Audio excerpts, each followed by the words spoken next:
আগে ইলেকশনের ফিক্সিং বন্ধ করেন, পরে ক্রিকেটের ফিক্সিং বন্ধ করার চিন্তাটা করি। আজকে ক্রিকেট 100% হেরে গেছে। জানেন যে আমরা আজকে আমাদের নমিনেশনটা উইথড্র করেছি। আমি সহ প্রায় 14-15 জনের মতো এই জিনিসটা আমরা উইথড্র করেছি। আর এটা উইথড্র করার রিজনটা খুবই ক্লিয়ার।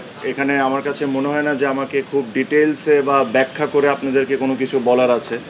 আমি শুরুর থেকে একটা কথা বলে আসছি যে ইলেকশনটা কোন দিকে যাচ্ছে বা কিভাবে হচ্ছে এই জিনিস নিয়ে আপনারা সবাই এখন ক্লিয়ার।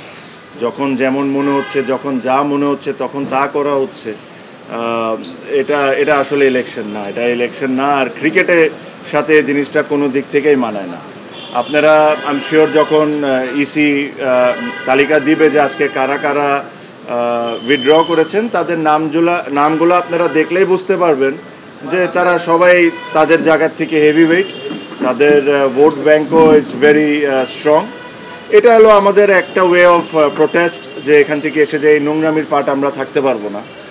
এখানে ধরেন বিভিন্ন ধরনের বিভিন্ন সময় অনেক ধরনের কথা বলা হয়েছে, but end of the day আমার কাছে মনে হয় যে এই নোংরামির সাথে আমরা কোনো দিক থেকে কোনোভাবে পার্ট রাখতে পারবো না। আর সেকেন্ডলি আমি একটা জিনিস সবসময় বলছি, ক্রিকেট, বাংলাদেশ ক্রিকেট এটা ডিজার্ভ করে না, বাংলাদেশের ক্রিকেট ফ্যানরাও এটা ডিজার্ভ করে না। এটাও বলে রাখি, আমি জানি না কতজন স্বীকার করবেন কি করবেন না, বাট এখানে আরও অনেকেই আজকে উইথড্র করতেন। তাদেরকে বিভিন্নভাবে বিভিন্ন ওয়েতে বোঝানো হয়েছে বা চাপ সৃষ্টি করা হয়েছে, তাদেরকে করে থামানো হয়েছে। বাট এছাড়াও অনেকেই আজকে উইথড্র করতেন। তাও 15 জন যদি আজকে করে থাকেন, যদি আমি রাইট হয়ে থাকি, এটা একটা সিগনিফিক্যান্ট নাম্বার। অলমোস্ট 50% আপনার উইথড্র করে নিয়েছে। সো আমি এই বিষয়ে কোনো এক সময় ডিটেলসে আপনাদের সাথে কথা বলবো যে কি হয়েছে কি হয় নাই। আমি একটা জিনিসই বলবো যে যারা বোর্ডে আছেন তারা যদি এভাবে করে ইলেকশন করতে চান করতে পারেন, জিততেও পারেন, বাট আজকে ক্রিকেট 100% হেরে গেছে, এটা নিয়ে কোনো সন্দেহ নাই।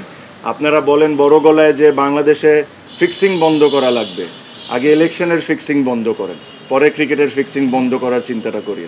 সো আমার এর চেয়ে বেশি কিছু বলার নাই। আমার কাছে মনে হয় যে এটা স্পষ্টভাবে ক্লিয়ার সবার কাছে, কারা কারা কোন সময়ে কারা কারা কোন ধরনের ইনভলভমেন্ট এখানে রেখেছেন, কী ধরনের ইন্টারফারেন্স হয়েছে।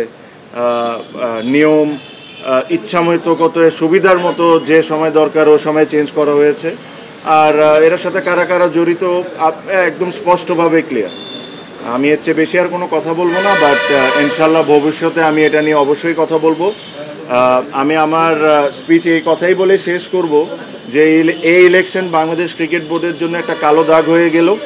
আর এই ইলেকশনের পার্টের সাথে যারা আছে এরা আই এম শিওর তারাও বুঝতে পারেন যে ইলেকশনটা কোনো দিক থেকেই এটা একটা ইলেকশন ছিল না।